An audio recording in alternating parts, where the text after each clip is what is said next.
What's up my Vanity friends? It's MJ. Welcome to Vanity Room Philippines, and today magre-review na naman tayo ng isa na namang product, at ang re-reviewin nga natin for today is itong Kojie-san Dream White line.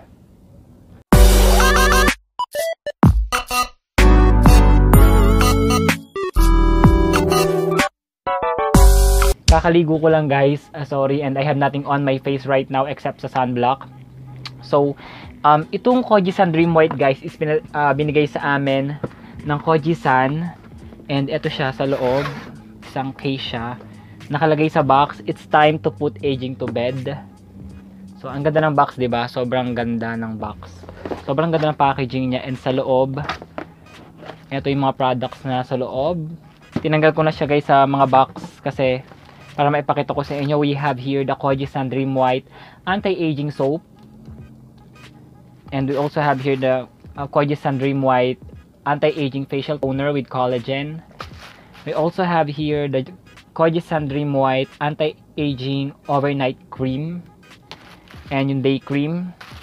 And this one is Blemish Correcting Cream from the same line. Basically guys, this line from Kojie-san is anti-aging and whitening, of course. Since yun ang signature ng Kojie-san, mga whitening products talaga and anti-aging. So ayun, may istorya kasi yan guys. Ginagamit ko before ko gamitin tong products na to is from Esfolio na aloe vera.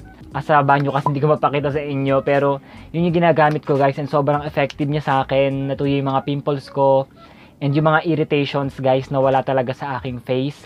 And then hanggang sa kuminis na nga yung face ko, hindi na ako tinutubuan ng pimples. And then I thought, sabi ko, meron pala akong Kojie-san na anti-aging whitening line dito. Baka it's about time for me to try that para mawala yung mga dark spots sa mukha ko and all that. So, tinry ko siya. So, unang-una guys, itong soap.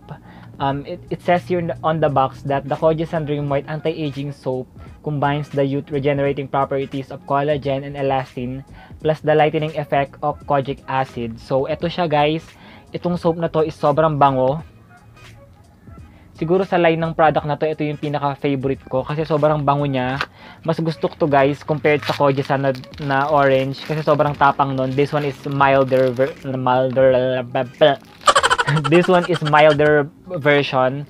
As you can see, yan lang yung nagamit ko. So, meron pa akong halos kalahati. Ito yung mas gusto kong soap compared dun sa kojic acid nila na orange kasi yan masyadong matapang for me. Though nakakaputi talaga siya, wala nang question dun, pero yun nga, mabilis din siya makaitim kasi sobrang tapang ng soap na yun and sobrang nangangati yung aking balat. But this one, from Kojie-san Dream White, sobrang mas okay sa akin to compared sa isa na yun. Mas milder, mas mabango. May milk siya actually, may vanilla, ganyan. So, gustong gusto ko to. And ito naman yung Kojie-san Dream White Anti-Aging Facial Toner with Collagen. So it says here that the anti-aging facial toner is formulated for all skin types. It contains marine and botanical extracts, making skin moisturized, thus helps prepare skin for other anti-aging products.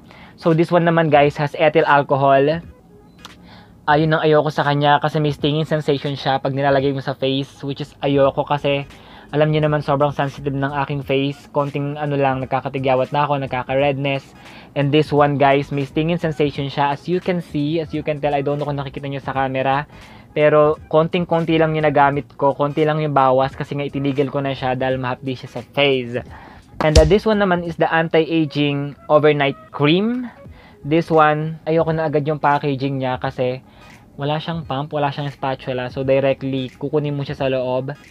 Pero mabango siya guys, may vanilla din, kaamoy nung soap nila, sobrang bango. And in fairness naman sa product na to, lightweight lang siya sa mukha, hindi siya mabigat, hindi siya heavy, katulad ng ibang night cream. Yun ang gusto ko sa kanya. And it says here on the packaging na the anti-aging overnight cream is a concentrated moisturizer that helps revitalize and nourish skin during sleep. Ito naman guys, yung day cream nila, anti-aging cream with sunscreen. This one is their sunblock. It says here that the anti-aging cream with sunscreen, this lightweight formula contains youth regenerating properties of milk peptide complex, and skin conditioners that provide moisture with continuous use.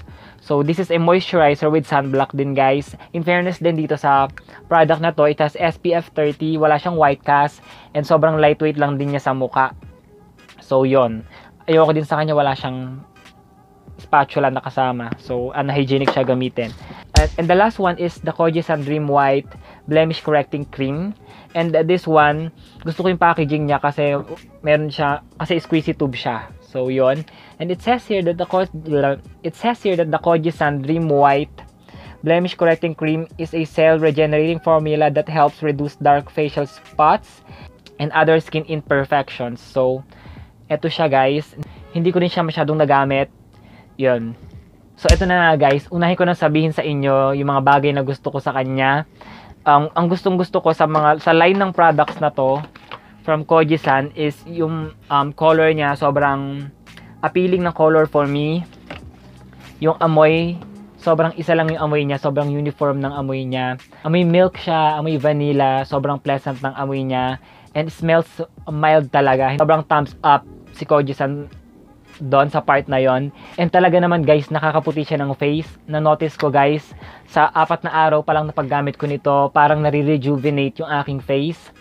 Alam mo yun, yung parang merong micro peeling na nagaganap sa face mo, pero smooth pa rin siyang hawakan. Hindi siya magaspang. Tapos napapansin ko, talagang nagla-lighten yung face ko. Yung redness nawawala. Nag-i-even out siya. Pero ang ayoko nga sa toner, every time na magto-toner ako, kaya ang ginagawa ko, dinadampi-dampi ko lang siyang ganyan with cotton pad. Kasi pag kinakaskas ko siya, nagkakaroon talaga ng redness and may stinging sensation kahit dinadampi-dampi ko lang siyang ganon.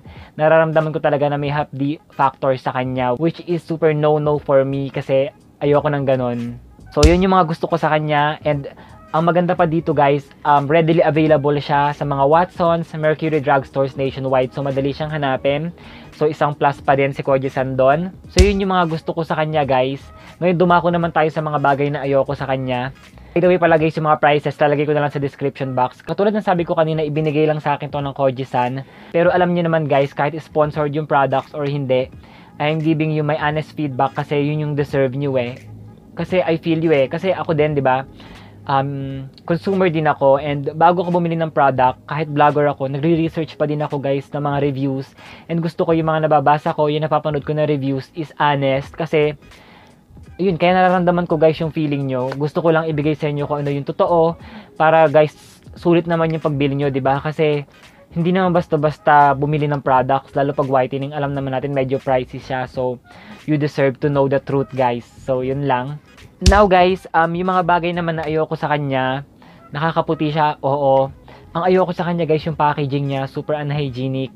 Lalo yung mga nakatab na ito, mga ito. Super unhygienic niya kasi talagang direkta mong dudukutin, dadalirutin mo yung product sa loob para lang makuha mo siya at magamit. Feeling ko nakakontaminate yung cream, nagkakaroon ng bacteria and all that. So, super unhygienic niyang gamitin.